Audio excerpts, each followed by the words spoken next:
નમસ્કાર. 2024માં રક્ષાબંધન રાખડી ના બાંધતા ભદ્રા રહેશે એક દિવસ. આ વર્ષે રક્ષાબંધનના દિવસે ભદ્ર પૃથ્વી પર વાસ કરશે, જેના કારણે ભદ્રમાં રાખડી બાંધવી શુભ રહેશે નહીં. એટલે જ કહેવાય છે કે ભાઈઓ પર ભાર રહેવાનો છે. આ રક્ષાબંધનનો શુભ સમય કયો છે, કયા સમયે રાખડી બાંધવી અને સાથે જાણો ભદ્રા એટલે શું. મિત્રો, વિડીયોમાં સંપૂર્ણ માહિતી મળશે, અંત સુધી બન્યા રહો. આ વખત નાગપંચમી અને રક્ષાબંધનનો તહેવાર પ્રથમ માનવામાં આવશે. હિન્દુ ધર્મમાં રક્ષાબંધન તહેવારનું વિશેષ મહત્વ છે. રક્ષાબંધનનો તહેવાર દેશભરમાં ભાઈ બહેન વચ્ચેના પરસ્પર પ્રેમના સ્વરૂપમાં ખૂબ જ શ્રદ્ધાપૂર્વક અને ધામધૂમથી ઉજવવામાં આવે છે. રક્ષાબંધન પર બહેનો તેમના ભાઈના જમણા કાંડા પર રાખડી બાંધે છે અને તેમના લાંબા આયુષ્ય અને સુખ સમૃદ્ધિ માટે ભગવાનને પ્રાર્થના કરે છે. બદલામાં ભાઈ બહેનને તેના જીવનમાં આવનારી દરેક મુશ્કેલીથી બચાવવાની પ્રતિજ્ઞા લે છે. બહેનો તેમના ભાઈઓના કપાળ પર તિલક લગાવીને આરતી કરે છે અને તેમને મીઠાઈ ખવડાવે છે. પછી ભાઈઓ તેમની બહેનોને ભેટ આપે છે. રક્ષાબંધનનો તહેવાર દર વર્ષે શ્રાવણ માસના શુક્લ પક્ષની પૂર્ણિમાના દિવસે ઉજવવામાં આવે છે.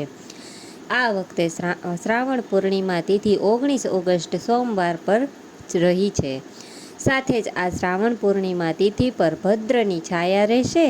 ધાર્મિક માન્યતા અનુસાર જ્યારે ભદ્રની છાયા હોય છે ત્યારે રક્ષાબંધન તહેવાર ક્યારેય ઉજવવામાં આવતો નથી. ભદ્રકાળમાં બહેનોને ભાઈના કાંડા પર રાખડી બાંધવાની મનાઈ છે. ભદ્રકાળનો સમય ખૂબ જ અશુભ માનવામાં આવે છે અને આ સમય દરમિયાન કોઈ પણ શુભ કાર્ય કરવામાં આવતું નથી.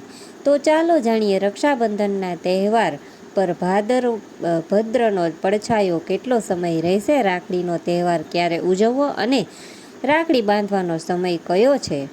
રક્ષાબંધન 2024 શુભ તારીખ વૈદિક કેલેન્ડર મુજબ આ વર્ષે શ્રાવણ માસની પૂર્ણિમથી 19 ઓગસ્ટ 2024ના સવારે 3:04થી શરૂ થશે, જ્યારે શ્રાવણ પૂર્ણિમાની તારીખ 19 ઓગસ્ટ રાત્રે 11:55એ સમાપ્ત થશે.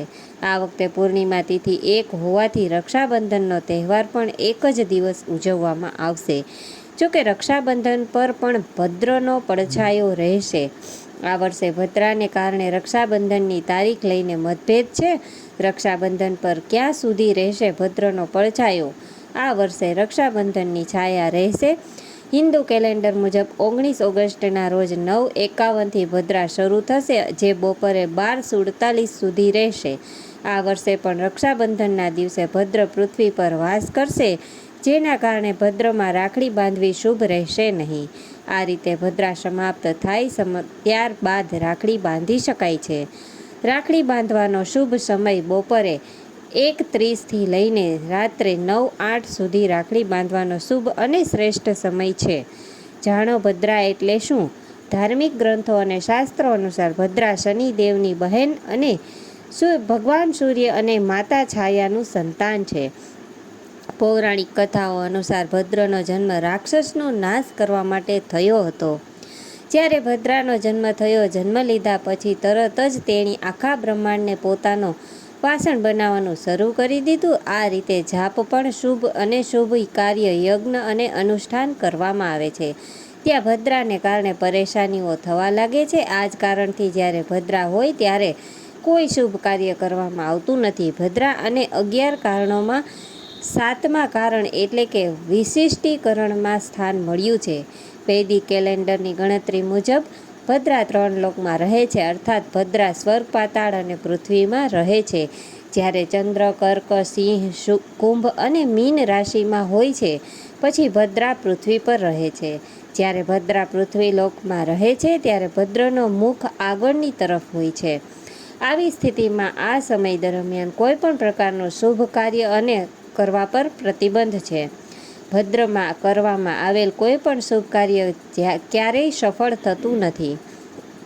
રાખડી બાંધવાનો શુભ મુહૂર્ત 19 ઓગસ્ટ ભદ્રા સવારથી બપોર સુધી રહેશે. ભદ્રકાળનો સમય સવારે 9:05થી 10:53 સુધી ભદ્રા પૂંછડીનો સમય રહેશે. જ્યારે 10:53 થી બપોરે 12:37 સુધી મિનિટ ભદ્રાનો મુખનો સમય રહેશે અને બપોરે 1:30 પર ભદ્ર સમાપ્ત થશે. આ દિવસે બપોરે 1:30 પછી રક્ષાબંધનની ઉજવણી કરી શકાય. જે બહેનોએ રાત્રે રાખડી બાંધી હોય તેઓએ રાત્રે 12 વાગતા પહેલાં રાખડી બાંધી લેવી જોઈએ. જો તમારે કોઈ કારણસર બહાર જવું અથવા તમારા ભાઈ દૂર રહેતા હોય તો 19 ઓગસ્ટના રોજ સવારે 9:53 પહેલાં રાખડી બાંધી શકો છો, કારણ કે આ પછી ભદ્રપદ પ્રતિપદા તિથિ શરૂ થશે. રાખડી બાંધવાનો શુભ મુહૂર્ત ફરીથી જણાવી દઈએ છીએ. રક્ષાબંધનના દિવસે બપોરે 1:30થી લઈને 9:08 સુધી રાખડી બાંધવાનો શ્રેષ્ઠ અને શુભ મુહૂર્ત છે. રક્ષાબંધનના દિવસે પૂજા પદ્ધતિ. રક્ષાબંધનના શુભ મુહૂર્ત પર સ્નાન કર્યા પછી પૂજાની થાળીમાં રોલી ચંદનનો શણગાર કરો. થાળીમાં રાખડી, મીઠાઈઓ અને ફૂલ રાખો. હવે તે થાળીમાં